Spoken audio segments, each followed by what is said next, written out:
ذہنی کہا جاتا ہے. تو یہاں پر الرسول ہے، تو اب رسول کتنے سارے ہیں، لیکن ذہن کے اندر کون ہے؟ محمد صلی اللہ علیہ وسلم. تو اس لیے اس الف لام کو الف لام عہد ذہنی کہا جائے گا. جی اس کے بعد ہے فَإِنَّ اللَّهَ لَا يُحِبُّ الْكَافِرِينَ. ان اس کا ترجمہ ہے بے شک، یعنی ایسی بات جس کے اندر شک و شبہ نہیں ہے. تو انا کے متعلق آپ نے پڑھا تھا کہ یہ بھی کلام کے اندر تاکید کو پیدا کرتا ہے، کلام کو مضبوط کرتا ہے کہ یہ پکی ٹھکی بات ہے کہ اللہ تعالیٰ کافروں سے محبت نہیں کرتا ہے. تو کلام میں تاکید یہاں پر پیدا کی گئی. جی ان اللہ اصطفى آدم ونوح وآل ابراہیم وآل عمران علی العالمین.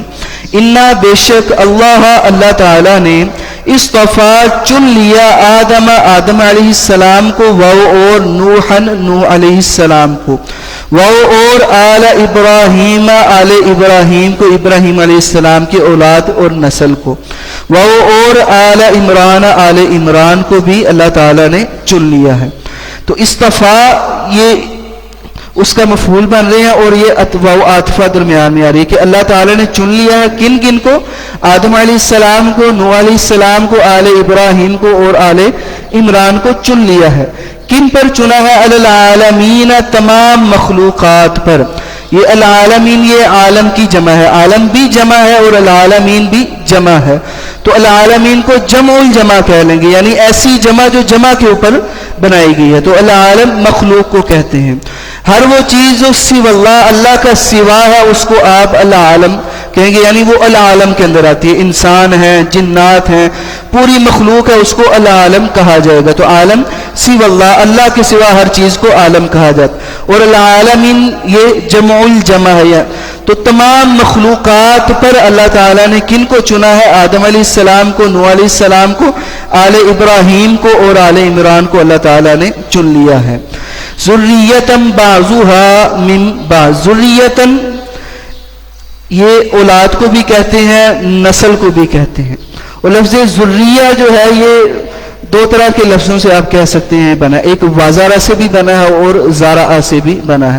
زارعہ کا معنی ہوتا ہے پیدا کرنا، ٹھیک ہے، اور وازارہ کا معنی ہوتا ہے چھوڑنا، یعنی وہ نسل، وہ اولاد جس کو اللہ تعالیٰ نے پیدا کیا ہے، یا جس کو آپ اپنے پیچھے چھوڑ گئے ہیں. تو پیچھے کس کو چھوڑ کے جاتے ہیں؟ اولاد کو، اپنی نسل کو، اپنے قبیلے اور خاندان کو. تو برا کیا ہے؟ ذریہ سے مراد اولاد اور نسل ہے. تو ذریتن اولاد ہے، نسل ہے. بعضها اس کا بعض، من بعض بعض سے ہے، من سے بعض بعض، یعنی اس کا بعض جو ہے وہ بعض سے، یعنی یہ ایک دوسرے سے ہیں. واللہ اور اللہ تعالی سمیع ہر چیز کو سننے والا ہے، علیم ہر چیز کو جاننے والا ہے. اس کے سننے میں کمی نہیں ہے، اس کے علم میں کمی نہیں ہے. تو یہ بھی بتایا تھا کہ جب اللہ تعالیٰ کی صفات کا ذکر ہو تو اس وقت لغوی ترجمے کے ساتھ ساتھ شرعی ترجمہ اس کا بھی آپ نے خیال کرنا ہے. سمیع صرف سننے والا نہیں ہے، بلکہ اللہ تعالیٰ کی ذات کو آپ نے مد نظر رکھنا ہے کہ اس کے سننے میں کمی نہیں ہے، وہ ہر چیز کو سننے والا ہے. اسی طرح اس کے علم میں کمی نہیں ہے اور ہر چیز کا مکمل علم اس کے پاس ہے. جس وقت قالت کہا امرأۃ عورت نے، بیوی نے، عمران علیہ السلام کی کہ ربی میرے رب، انی بے شک میں نے، نظرت میں نے نظر مانی ہے، لکا آپ کے لیے، ما جو فی میں بطنی بطن پیٹ کو، یا میرے، ما جو فی میں بطنی میرے پیٹ میں ہے، ما فی بطنی جو میرے پیٹ میں ہے، محررہ آزاد کیا ہوا، فتقبل تو آپ قبول کریں، منی مجھ سے، یعنی میری طرف سے. جس وقت عمران علیہ السلام کی بیوی نے کہا کہ میرے رب میں نے نظر مانی ہے کہ جو میرے پیٹ میں ہے وہ آزاد کیا ہوا ہے، آپ اس کو میری طرف سے قبول کریں. تو قبول کا معنی ہوتا ہے کہ جس چیز کو رضامندی سے لے لیا جائے. ایک ہے کہ آپ کسی کو کوئی چیز دیتے ہیں لیکن وہ اس چیز پر راضی نہیں ہے، پھر بھی وہ آپ سے وہ چیز پکڑ لیتا ہے، تو اس کو قبول نہیں کہیں گے. ٹھیک، قبول وہ چیز ہوتی ہے کہ جو اگلا بندہ رضامندی کے ساتھ لیتا ہے. یعنی فتقبل منی، میری طرف سے اللہ آپ راضی ہو کہ میری اس اولاد کو آپ قبول کر لیں. تو جس میں رضا شامل ہوتی ہے اس کو قبول کہا جاتا ہے. انکا بے شک آپ، انت آپ، السمیع خوب سننے والے ہیں، العلیم ہر چیز کا علم مکمل رکھنے والے ہیں. فلما پس جب، پس لما جس وقت، وضاعت اس نے جنا، اس کو، قالت کہا، ربی میرے رب، انی بے شک میں نے، وضاعت جنا ہے، اس کو، انسا لڑکی کی صورت میں. واللہ اور اللہ تعالی، اعلم سب سے زیادہ جانتا ہے، بما بارے میں، ما جو وضاعت اس نے جنا ہے. یعنی اللہ تعالیٰ اس بارے میں سب سے زیادہ جانتے ہیں جو اس نے جنا ہے، وہ لڑکا ہے یا لڑکی ہے، یا اس کی فضیلت اللہ تعالیٰ نے کیا رکھی ہے، اس کا مستقبل کیا ہے. ولیسا اور لیسا نہیں ہے، الذکر مرد، مذکر، کل انسا کاف مانند الانسا لڑکی کے، یعنی لڑکا جو ہے وہ لڑکی کے مانند نہیں ہے. تو یہاں پر مفہوم یہ ہے کہ جو یہ بیٹی اللہ تعالیٰ نے آپ کو عطا کی ہے نا، اس کا مقابلہ کوئی لڑکا بھی نہیں کر سکتا ہے. ٹھیک ہے، یہ عام لڑکوں کی مانند نہیں ہے، یعنی یہ خاص ہے. وَإِنِّي سَمَّيْتُهَا مَرْيَمَ، اور انی بے شک میں نے، سمیت میں نے نام رکھا ہے، اس کا، مریم مریم علیہ السلام.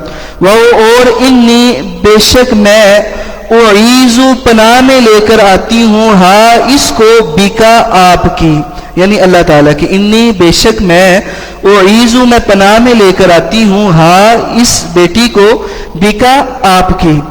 وذریتا اور نسل کو، اس کی، یعنی اس کو بھی اور اس کی جو نسل آپ آگے عطا کریں گے اس کو بھی آپ کی پناہ میں لے کر آتی ہوں. من الشیطان الرجیم، شیطان مردود سے، من سے، الشیطان شیطان. تو لفظ شیطان انشاءاللہ اس کے متعلق ہم کل کچھ وضاحت بھی پڑھیں گے، کیونکہ کل ہم نے جو ابتدائی باتیں ہیں قرآن مجید کے حوالے سے اس میں استعاذہ اور بسم اللہ کو زیر بحث لے کر آنا ہے. بہرکیف شیطان جو ہے ہر اس چیز کو جس کے اندر شرارت موجود ہوتی ہے اس کو شیطان کہا جاتا ہے. جیسے اللہ تعالیٰ نے فرمایا کہ شیاطین الانس والجن، قرآن مجید کے اندر یہ فرمایا کہ جنوں میں سے اور انسانوں میں سے شیطان. بسا اوقات بچوں کی شرارتوں کی وجہ سے بھی مائیں ان کو کہہ دیتی ہیں کہ شیطان کہہ دیا جاتا ہے، یا کسی شرارتی لڑکے کو بھی شیطان کہا جاتا ہے. تو جس کے اندر شرارت ہوتی ہے اس کو بھی شیطان کہا جاتا ہے. تو برکہ اس کے مختلف معنی ہیں، انشاءاللہ اس کو ہم کل پڑھیں گے.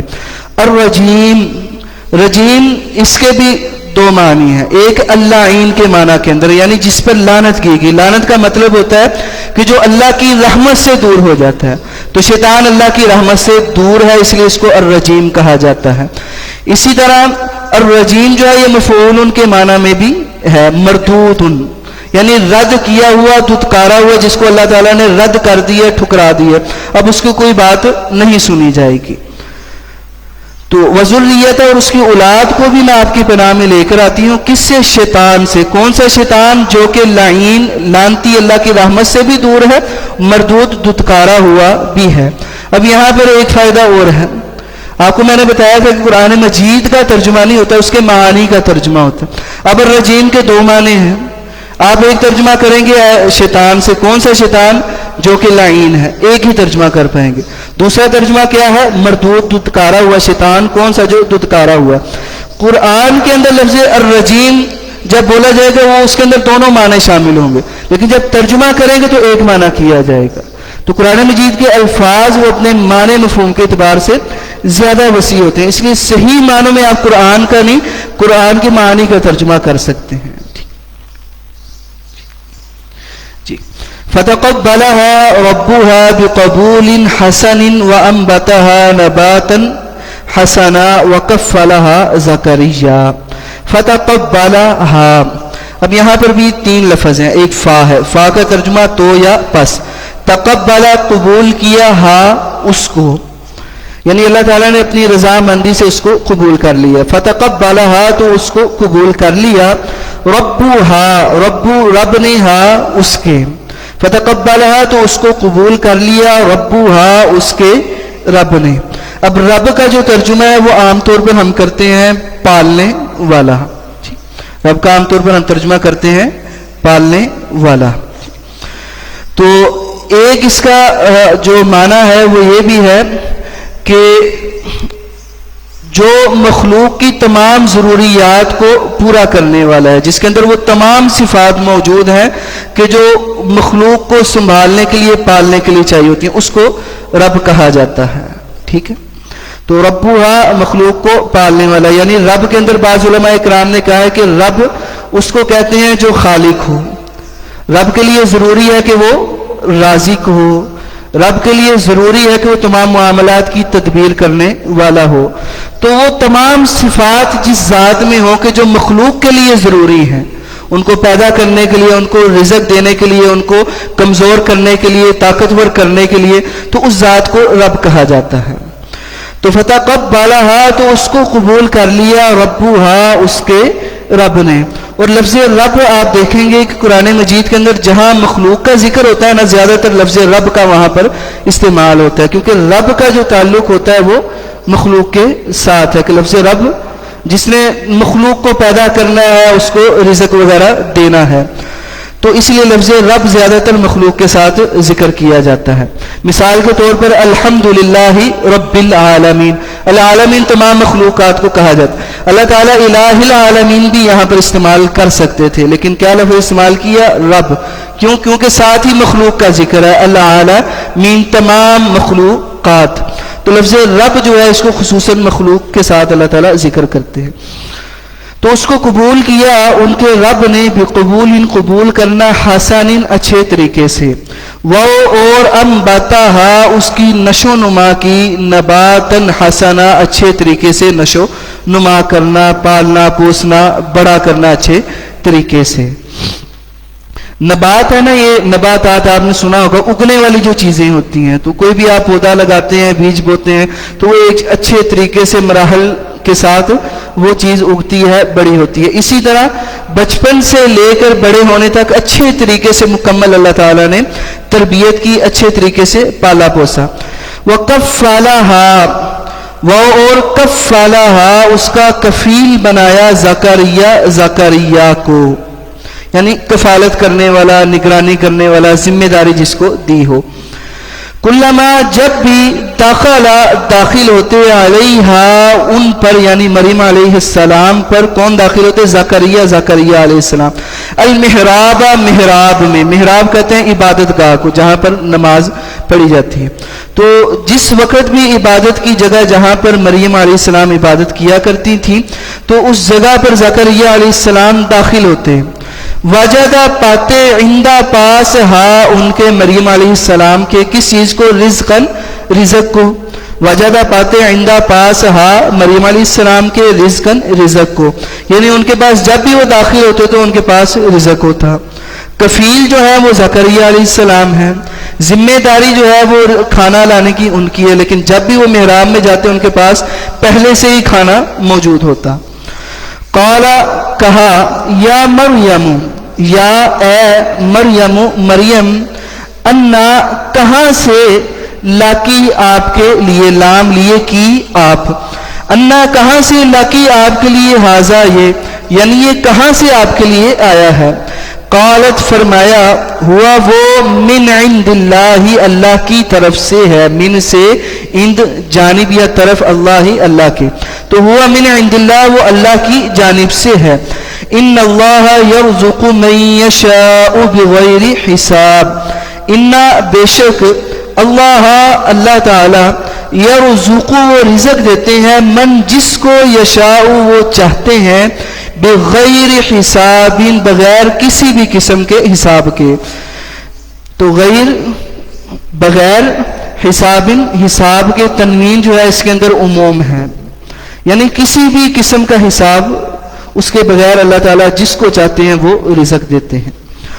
ہنالک دعا زکریا ربا، ہنالک، اسی جگہ، دعا، دعا کی، زکریا نے، ربہ، اپنے رب سے. ہنا آپ کہہ لیں جگہ ہے، اور لام جو ہے یہ بعد اور دوری کو بیان کرنے کے لیے یہاں پر لایا گیا، یعنی اسی جگہ. ٹھیک، تو ہنالکا اسی جگہ دعا کی زکریا علیہ السلام نے ربہ اپنے رب سے.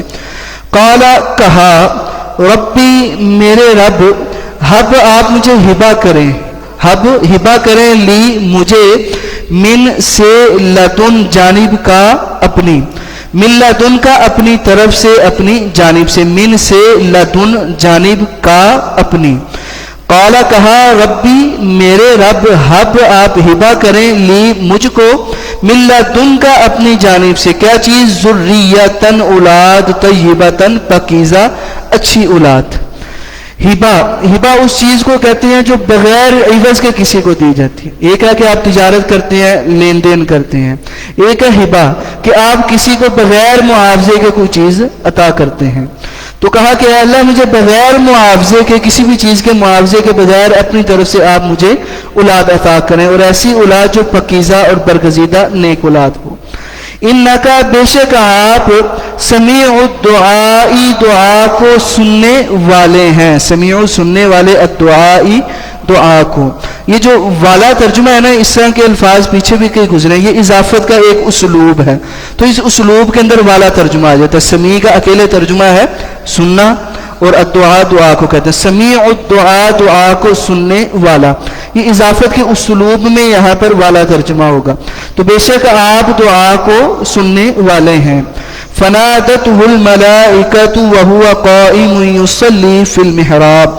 فنادت تو اس کو آواز, فنادت تو آواز لگائی ہو اس کو یعنی زکریا علیہ السلام کو, الملائکۃ فرشتوں نے, وہ اس حال میں کہ ہوا وہ قائم کھڑے ہوئے تھے, یصلی وہ نماز پڑھ رہے تھے, فی المحراب عبادت گاہ کے اندر. ان اللہ بے شک اللہ تعالی یبشرو کا وہ آپ کو خوشخبری دیتے ہیں. اب ایک لفظ ہوتا ہے انا, ایک ہوتا ہے انا, دونوں کا ترجمہ ہے بے شک. تو زیادہ تر جو لفظ ہے وہ انا ہی پڑھا جاتا ہے, لیکن انا جو ہے وہ بسا اوقات اس کا استعمال کیا جاتا ہے یعنی حمزہ کے فتح کے ساتھ. تو جس وقت ہم انا پڑھتے ہیں تو اس وقت اس کے شروع میں حروف جارہ کو مقدر اور حذف مانا جاتا ہے. تو ان اللہ بے شک اللہ تعالی یبشرو کا وہ آپ کو خوشخبری دیتے ہیں. بیحییٰ با کا ترجمہ بارے میں اور یحییٰ یحییٰ کے بارے میں آپ کو خوشخبری دیتے ہیں. مصدقاً تصدیق کرنے والا ہے, بکلمتین کلمے کی, من اللہ اللہ کی طرف سے. وہ سیداً اور وہ سردار ہے, وہ حصوراً اور وہ مضبوط ہے یعنی عقیدے کے اعتبار سے جسمانی اعتبار سے وہ مضبوط ہے. وہ نبیًا اور وہ نبی ہے, من الصالحین نیک لوگوں میں سے ہے, من سے الصالحین نیک لوگ. قالا کہا ربی میرے رب, ربی میں یا یہاں پر نہ پوشیدہ ہے. رب کا تو ترجمہ ہو گیا پالنے والی ذات, ہم ترجمہ کر رہے ہیں رب کا یہاں پر میرے رب. آپ یہ دیکھیں کہ ربی کے نیچے یہاں پر زیر آئی ہے, تو زیر اس چیز کی طرف اشارہ ہے کہ یہاں پر یا کو حذف کیا گیا جس یا کا ترجمہ ہوتا ہے میرا. تو ربی میرے رب. انا کس طرح یکون ہوگا لی میرے لیے غلام بچہ, غلام. تو انا جو ہے یہاں پر تعجب کے لیے ہے کہ انہوں نے تعجب کیا کہ میرے لیے کس طرح کوئی بچہ ہو سکتا ہے. واو حالانکہ واو کے بھی دو ترجمے ہوتے ہیں, ایک ہوتا ہے ترجمہ اور ایک ہوتا ہے حالت بیان کرنے کے لیے واو لائی جاتی ہے, تو یہ فرق آپ نے یاد رکھنا. تو واو حالانکہ قد تحقیق بالاغا پہنچ گئی ہے, نی مجھ کو الکبر بڑھاپا, یا پہنچ گیا ہے نی مجھ کو الکبر بڑھاپا. واو اور امرأ عورت, یا کا ترجمہ میری یعنی وامرأتی اور میری عورت, عاقر بانج ہے, عاقر یعنی وہ بچہ پیدا کرنے کی صلاحیت نہیں رکھتی ہے. تو کس طرح میرے لیے کوئی بچہ ہو سکتا ہے, میں بھی بوڑھا ہو چکا ہوں اور میری جو اہلی ہے وہ بھی اب بچہ پیدا کرنے کی کنڈیشن میں نہیں ہے, وہ بانج ہے. قالا کہا کذالک اسی طرح, اللہ تعالیٰ یہ فعلو کرتے ہیں ما جو یشاء وہ چاہتے ہیں. قالا کہا ربی میرے رب, اجعل آپ بنا دیں, لی میرے لیے آیتن کوئی نشانی. قالا کہا آیتو نشانی کا آپ کی, اللہ یہ کہ نہ تکلم آپ بات کریں گے, الناس لوگوں سے,